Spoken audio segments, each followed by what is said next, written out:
Hello students, the today's topic is differentiation versus integration.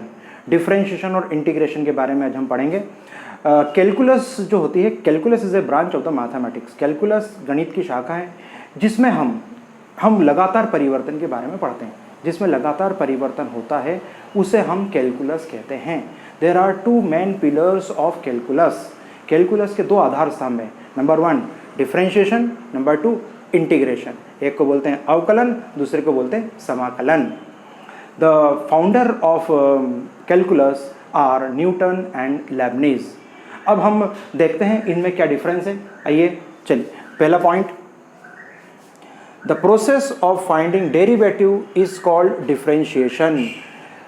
Derivative का मतलब होता है रेट ऑफ चेंज, परिवर्तन की दर। जो समय के साथ परिवर्तन होता है उस परिवर्तन को रेट ऑफ चेंज कहते हैं। परिवर्तन को हम रेट ऑफ चेंज कहते हैं। तो the process of finding derivative is called differentiation. तो डेरिवेटिव का मतलब होता है रेट ऑफ चेंज, समय के साथ बदलने की जो प्रक्रिया होती है, समय के साथ जो परिवर्तन होता है उस परिवर्तन को हम डेरिवेटिव कहते हैं। फॉर एग्जाम्पल, आपने फ्रीजर में से एक आइस क्यूब बाहर निकाला, ठीक। उस आइस क्यूब को बाहर निकालते तो एकदम तो मेल्ट नहीं होता है, उसे मेल्ट होने में 2 मिनट, 3 मिनट, 5 मिनट लगते हैं। तो आप देखिए कि बर्फ से, आइस से वो वाटर बन गया, बर्फ से वो पानी बन गया। तो बर्फ से पानी बनने में कुछ टाइम लगा, जो टाइम के कारण उसका परिवर्तन हुआ। पहले शेप था आइस का, फिर बन गया पानी। ये जो परिवर्तन हुआ बर्फ से पानी का, इस परिवर्तन को हम डेरिवेटिव बोलते हैं, रेट ऑफ चेंज कहते हैं। और रेट ऑफ चेंज, तो डिफरेंशिएशन की जस्ट अपोजिट प्रोसेस होती है इंटीग्रेशन। इंटीग्रेशन में क्या होता है, inverse operation of finding derivative is called integration. जो डिफरेंशिएशन में करते हैं, इंटीग्रेशन में उसका अपोजिट होता है। We find differentiation of variable function only. Variable function, इसमें हम वेरिएबल फंक्शन का डिफरेंशिएशन निकालते हैं। वेरिएबल फंक्शन का मतलब होता है एक्स, वाई, ये सब एक्स, वाई, जेड ये वेरिएबल फंक्शन है जो वेरी करता है, जिसका मान हमेशा बदलता है। जिसका मान हमेशा बदलता है उसे हम जिसका मान हमेशा बदलता है, इस चीज का हम डिफरेंशिएशन निकालते हैं। कांस्टेंट क्वांटिटी का डिफरेंशिएशन 0 होता है, क्योंकि अभी अपनी बात हुई कि जो परिवर्तन होता है, परिवर्तन किस में होगा, वेरिएबल क्वांटिटी में। कांस्टेंट क्वांटिटी में परिवर्तन होगा ही नहीं। तो अगर हम कांस्टेंट क्वांटिटी का परिवर्तन निकालते हैं तो उसका 0 आता है, ठीक। चलिए, we find integration of variable and constant quantity both. यहाँ पर वेरिएबल और कांस्टेंट, इन दोनों का हम इंटीग्रेशन फाइंड आउट करते हैं। यानी इंटीग्रेशन में हम एक्स, वाई, जेड, ये वेरिएबल का भी इंटीग्रेशन निकलता है। ए बी सी या 1 2 3 ये कांस्टेंट क्वांटिटी का भी हम इंटीग्रेशन निकालते हैं। It is reverse process of integration. It is reverse process of differentiation. Integration की रिवर्स प्रोसेस को डिफरेंशिएशन, डिफरेंशिएशन की रिवर्स प्रोसेस को इंटीग्रेशन। ये दोनों प्रोसेस एक दूसरे की रिवर्स है। जो रिवर्स प्रोसेस होती है, डिफरेंशिएशन का रिवर्स इंटीग्रेशन, इंटीग्रेशन का reverse differentiation. It is basically dealing with the process of dividing something. तो it is basically dealing with the process of dividing something. ये प्रोसेस होती है किसी चीज को ब्रेक करने की, तोड़ने की प्रोसेस होती है। मैं आपको एक एग्जांपल बताता हूं। मैं ये देखिए, ये पेज है, इस पेज को मैं फाड़ रहा हूं, तोड़ रहा हूं, ब्रेक कर रहा हूं। देखिए, इसको मैंने ब्रेक कर दिया, इसको फाड़ दिया, और पीसेस कर दिए इसके मैंने, और पीसेस कर दिए इसके मैंने। ये देखिए, इसके और पीसेस हो गए, ये पीसेस कर दिए मैंने। इसको ब्रेक कर दिया, छोटे पार्ट में तोड़ दिया, बांट दिया, अलग अलग कर दिया। जो छोटे छोटे पार्ट में इसको डिवाइड कर दिया, जो छोटे छोटे पार्ट में डिवाइड करने की जो प्रोसेस है, इसे हम बोलते हैं डिफरेंशिएशन। इंटीग्रेशन में अपोजिट होता है। It is basically dealing with the process of addition of something. इसमें हम क्या करते हैं, एडिशन करते हैं। इन सब पेजेस को एडिशन कर देंगे तो वो एडिशन करने पर क्या आ जाएगा, हमारा इंटीग्रेशन। तो देखिए, इसमें क्या करते हैं, ये डिवाइड करता है, ये डिफरेंशिएशन में हम डिवाइड करते हैं, कोई बड़ी चीज है उसको छोटे पार्ट में डिवाइड करते हैं। इंटीग्रेशन में छोटे पार्ट को हम प्लस करते हैं, जोड़ते हैं। इन सब पेजेस को अगर जोड़ दें, ज्वाइंट कर दें, प्लस कर दें, तो उस प्रोसेस को हम बोलते हैं इंटीग्रेशन। अब देखिए आगे, it calculate slope of A curve. ये कर्व बताता है, ये कर्व देखिए जरा, ये जो कर्व है इस कर्व का स्लोप फाइंड आउट करता है। तो it calculates the slope of A curve, जो कर्व होता है उसका स्लोप, उसकी प्रवणता, उसकी ढलान ज्ञात करने में हम इसका उपयोग करते हैं, इसकी ढलान फाइंड आउट करने में हम इसको यूज करते हैं। तो डिफरेंशिएशन का मेन एप्लीकेशन क्या है, डिफरेंशिएशन यूज क्या होता है? तो डिफरेंशिएशन का यूज ये होता है कि भाई कोई भी एक कर्व है, उस कर्व की कितनी ढलान है, कितनी इसकी स्लोप है, कितनी ग्रेडियंट है, उस ग्रेडियंट फाइंड आउट करने में हम इसका उपयोग करते हैं। इसका एप्लीकेशन सही है। अब इसका एप्लीकेशन देख लेते हैं। It calculates area under the curve. भाई इसमें हम एरिया निकालते हैं, इसमें क्या निकालते हैं? स्लोप। दोनों में कर्व है, इसमें भी कर्व बना है, इसके अंदर भी कर्व बना है। इसमें कर्व का हम स्लोप निकालते हैं और इसमें कर्व का हम एरिया निकालते हैं कि वो कर्व कितना एरिया बाउंड कर रहा है, ये कर्व एक्सिस के साथ में कितना एरिया बाउंड कर रहा है। वो बाउंडेड एरिया फाइंड आउट करने के लिए हम इंटीग्रेशन का उपयोग करते हैं।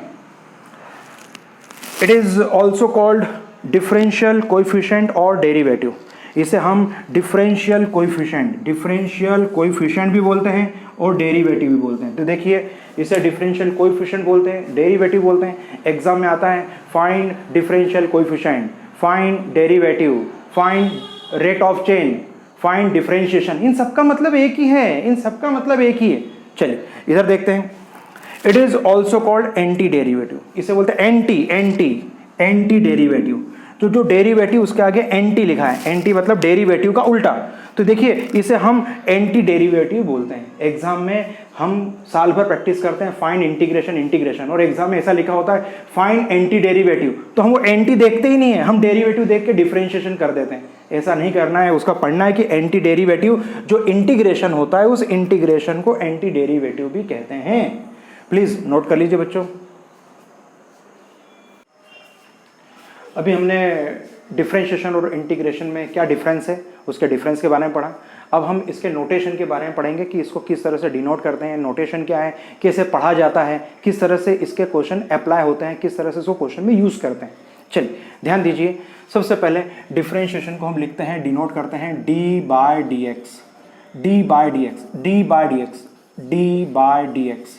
ये नोटेशन है डिफरेंशिएशन। डी का मतलब होता है डेल्टा है ना, चेंज, रेट ऑफ चेंज को डेल्टा बोलते हैं। तो डेल्टा का जो डी होता है वो डी इसलिए लिखा जाता है डी बाय डी एक्स।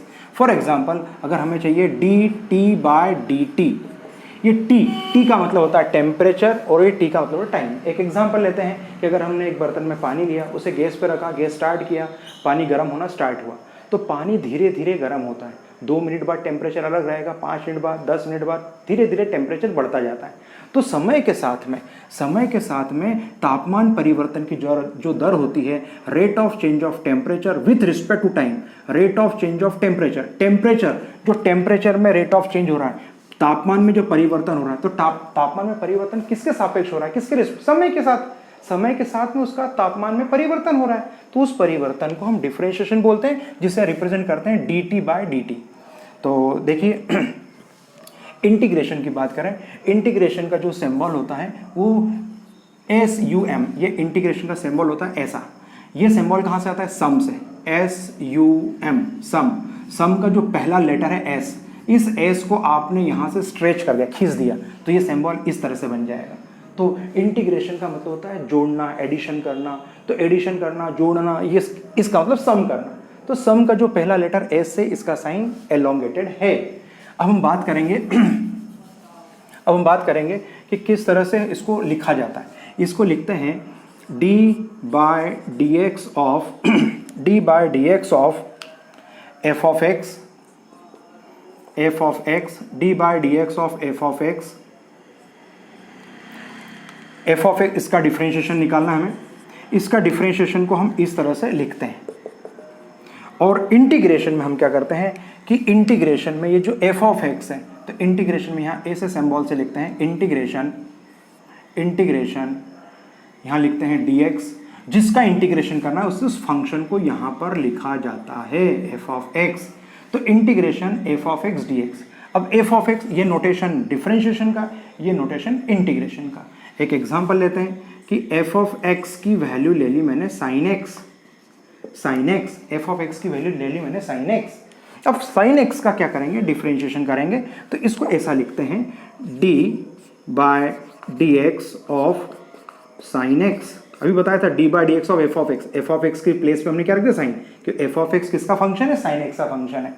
तो d by d x of sine x की वैल्यू क्या होती है, कॉस एक्स, यानी d by d x of sine x होता है cos x. D by d x of ten x का होता है सेक स्क्वायर एक्स। तो साइन एक्स का डिफरेंशिएशन हो गया कॉस एक्स, टेन एक्स का डिफरेंशिएशन हो गया सेक स्क्वायर एक्स। आपको ये बताया है कि डिफरेंशिएशन की जो रिवर्स प्रोसेस होती है उसे इंटीग्रेशन बोलते हैं। अगर आपको ये समझ में आ गया तो इसका जस्ट उल्टा इंटीग्रेशन में होता है। देखिए इंटीग्रेशन में ऐसा लिखते हैं, इंटीग्रेशन ऑफ कॉस एक्स का इंटीग्रेशन होता है साइन एक्स।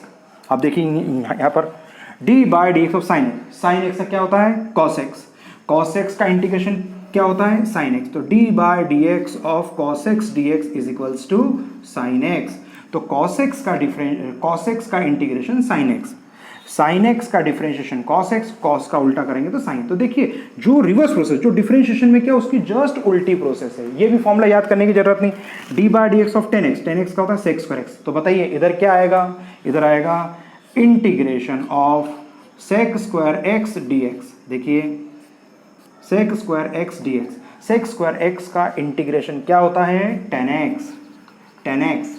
अब टेन एक्स प्लस सी, हमेशा प्लस सी लगाते हैं। अभी प्लस सी क्यों लगाते हैं इसके डिटेल हम अगले वीडियो में बात करेंगे, पर सबसे पहले हम बता दें कि ये जो इंटीग्रेशन होता है, इंटीग्रेशन के दो टाइप होते हैं। एक होता है डेफिनेट इंटीग्रल और एक होता है इनडेफिनेट इंटीग्रल, जिसे हम आगे डिटेल में पढ़ने वाले हैं।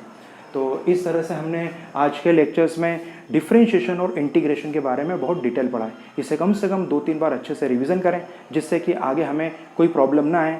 अगले नेक्स्ट वीडियो में हम डिफरेंशिएशन को डिटेल पढ़ेंगे। पहले डिफरेंशिएशन कंप्लीट करेंगे, उसके बाद हम इंटीग्रेशन पढ़ेंगे। इंटीग्रेशन जब स्टार्ट करेंगे तो ये प्लस सी क्यों आता है, क्या इसका इंपॉर्टेंस है, उसके बारे में हम डिटेल बात करेंगे। तो थैंक यू वेरी मच।